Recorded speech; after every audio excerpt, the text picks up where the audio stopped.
Hello all, I'm Sai and in this video I'm going to recommend you 8 books if you like these 8 popular books. I'm sure you might have seen this kind of videos before on booktube where people talk about popular books and recommend some other books which are not so popular but very similar to the other book which is popular. In that way I have 8 combinations here and all of these 8 combinations are not just based on the genre of the books alone. I've selected the not so popular books based on how they made me feel, the aesthetics of the book, the writing of the author, the characters, the plot and all such things. And also I have books from various different genres. So without any further ado, let's get into the books right away. So the first one in this list is Daisy Jones and the Six by Taylor Jenkins Reid. If you're a person who's a huge fan of this book, you should try this other book which I'm going to recommend right now. So basically in Daisy Jones and the Six, we follow this band of 6 people who are then joined with another independent singer called Daisy Jones, and because of that their band name gets changed and there are so many things that happen inside the activities of the members inside the band also. Personally, I was not a great fan of this book, but I'm able to relate this book to the other one which I'm going to talk about really well, and I liked that other book so much more compared to this one. And that book is I Was Born for This, and you should try this one because here also we follow a very popular boy band inside the world where the book takes place, and that boy band has a huge die-hard fan who's the main character of this book. The thing which I was able to relate Daisy Jones and the Six with this one was that we are able to see the story from the point of view of the band and what all they are experiencing because of their fame. But here it is kind of like a half and half, because half of the story represents the side of this huge fan of the band and the other half shows the band's side of the story and what are all the things that they are getting at the same time losing because of their fame. Another small thing which I want to tell you is that I Was Born for This is young adult and Daisy Jones and the Six is adult, so I think this is suitable for a wider audience compared to that one. And personally, if you ask me, I like this one far more compared to that one because this dealt with a lot of themes in a much more streamlined way for me personally. So if you do like Daisy Jones and the Six, you need to read I Was Born for This. The next one is a very comfortable and cozy combination. If you liked reading The House in the Cerulean Sea by T.J. Klune, which is a book about this group of children in an orphanage who have very magical abilities, and because of their magical abilities, they are secluded from the society and are grown as orphans in this orphanage. And we follow this government official who's tasked with the job to go to the orphanage and gather information about these children and what are all happening in there. Only based upon the report that is going to be provided by this government official, the fate of this orphanage and the children in there is going to be decided. It is a story about children who are misfits and how they can be dealt with in a very happy, comfortable and kind way compared to anything else. This book just feels like a hug, and if you want the same kind of vibe, I'd highly suggest you to try the T-Dragon series by K. O'Neill, which is a trilogy of graphic novels. In this series, we basically follow these small puppy dog like creatures called tea dragons, out of whose bodies tea plants grow, and the people who are in charge of these tea dragons have to harvest the tea leaves from their body and brew tea from it, which can be used as a treatment for various different kinds of ailments. These tea dragons are also really cute creatures and they are also very fragile. Even though it is called the Tea Dragon series, it is mostly not about the dragons or the tea dragons here. It is about the people between whom all the interactions take place. Again, this is something which is suitable for anyone of any age range. It is very beautifully written, and since it's a graphic novel, the visual experience of reading it is also very comfortable. I remember reading this for a 30-day readathon which I did last year, and it was a great decision because it just started off the readathon in a great way for me. Especially if you did like The House in the Cerulean Sea, you need to try this one because this is the only thing which I read that had a closer vibe to The House in the Cerulean Sea. The next one is a very popular YA romance series, and it is the Lara Jean trilogy by Jenny Han.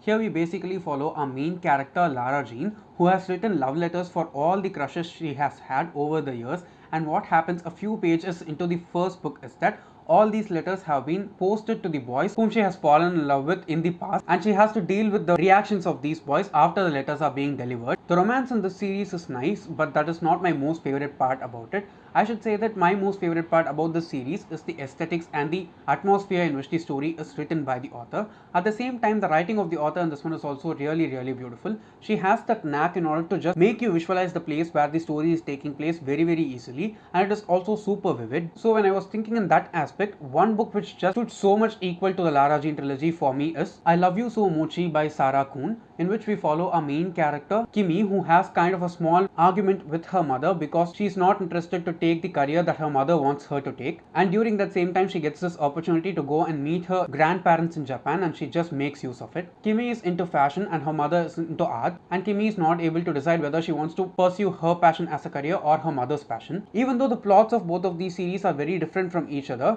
the romance in both of these series are really cute, and the aesthetics of the series, just as I said before, are so similar to each other. other. Especially this book takes place in Japan and in a very small village during the Cherry Blossom Festival. The place where the main character in this book grows up and the setup in which the Lara Jean trilogy takes place were very similar for me in my mind, and I had the same vibes from this book. I'm sorry that I said that this is a series. This is a standalone and that is a series. So if you liked either of these two, you should try the other one.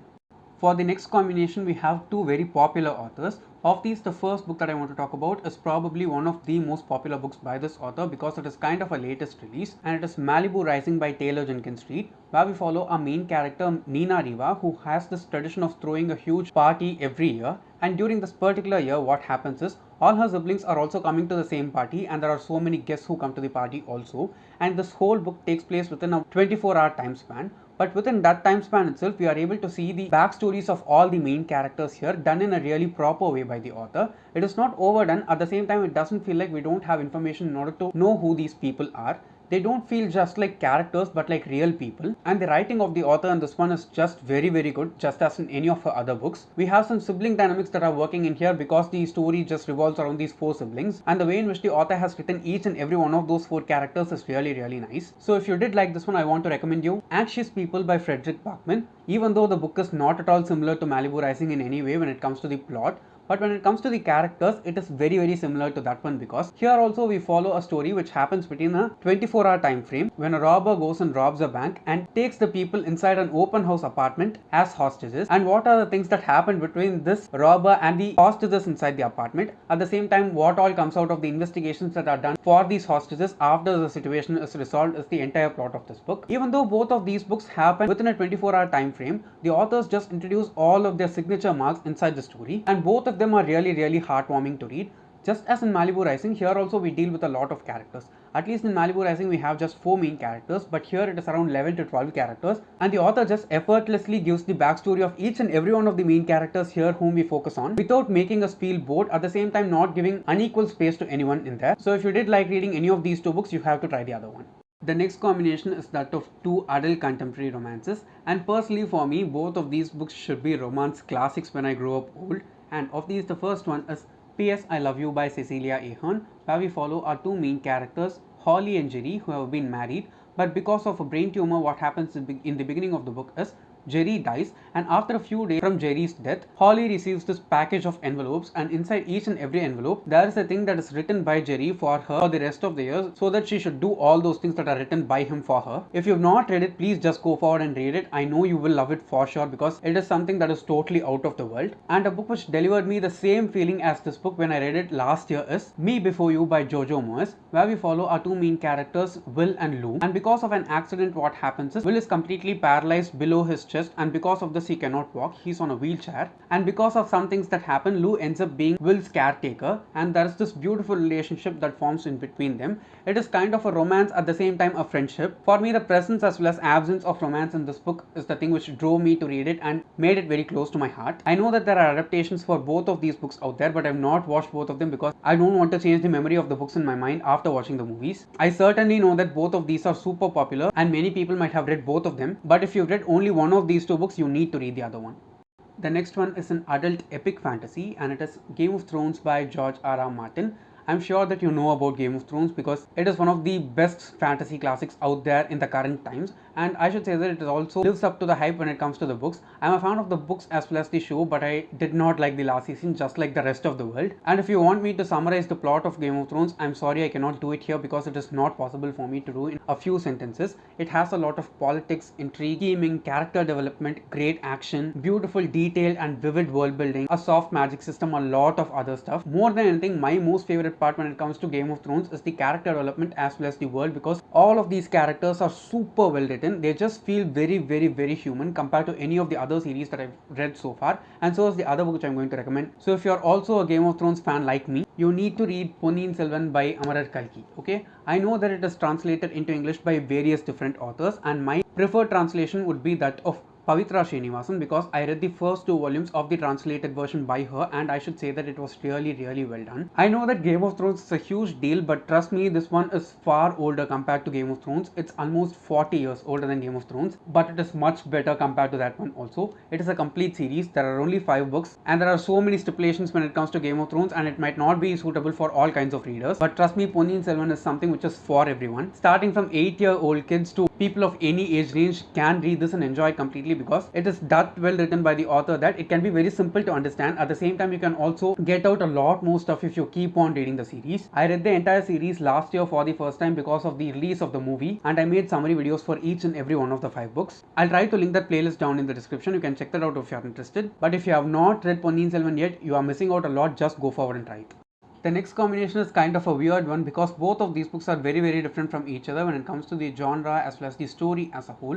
But the kind of aesthetics that both of them have is so rich. Okay, if you're a person who likes reading books because of the aesthetics of the story, I'm sure you will enjoy both of these books. So the popular of these two is The Secret History by Donna Tartt, where we follow a group of 6 friends of whom one is murdered by the other 5, and why they are murdered by the other 5 people is the primary plot of this book. It's not like we don't know who gets murdered. It's revealed in the first few pages of the book itself, and after that we are just going to see why they murdered them, how they murdered them, and when did this whole thing happen. My most favorite part of this book was the writing of the author because it was really aesthetically pleasing. Okay, it happens in a very elite college, and you can just feel the atmosphere of the college while you're reading the book itself. It is a very slow running book, but trust me, reading it slow is the best experience because I spent almost 10 to 12 days reading this book, and it was a great experience for me. A similar book which delivered me the same experience but more than 2 years before I read this one is The Mermaid and Mrs. Hancock by Imogen Hermes Gowar. This is one of those books which I personally think deserves some kind of award because the writing of the author in this one is phenomenal. Okay,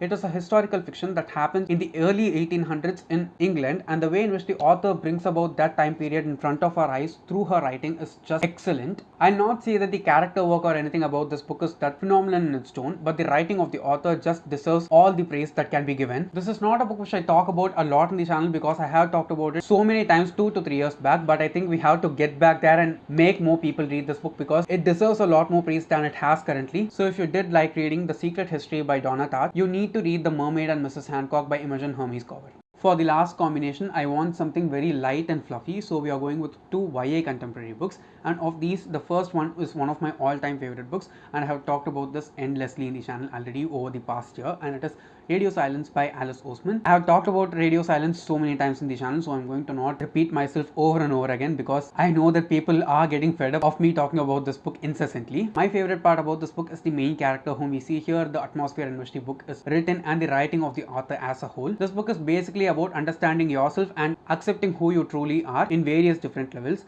Just because you can do something doesn't mean that you need to do it for the rest of your life, and it's not like the thing that you're able to do right now will stick with you for the rest of your life also. There are some things which come during stages of life and we have to experience them then and move on from them. That is the kind of message and feel that this book delivers. And another book which is very similar in that tone for me is An Abundance of Katherines by John Green. Here we follow a main character, Colin, and he's been dumped 19 times by these 19 different girls, all named Katherine, starting with a K. Now Colin used to be a very huge genius when he was a child, and as he grew up, things started becoming normal for him, and he was not able to deal with all the things that he had in the childhood and not have right now in his teen years. It's not a whiny book, but it is written in a very casual and straightforward way without making it feel like the main character is complaining continuously. Because of that single common reason, I think both Radio Silence as well as An Abundance of Katherines can relate with a lot of readers out there. So if you have read either of these 2 books, you need to read the other one. So yes guys, those are all the books that I wanted to recommend today, and if you have read any of these books, please do let me know down in the comments and tell me how you feel about them. And if you did enjoy today's video and found it useful in some way or the other, don't forget to give it a thumbs up and also share it to your friends. And if you want to get more content from me, do subscribe to the channel. Thanks for watching and have a great rest of your day.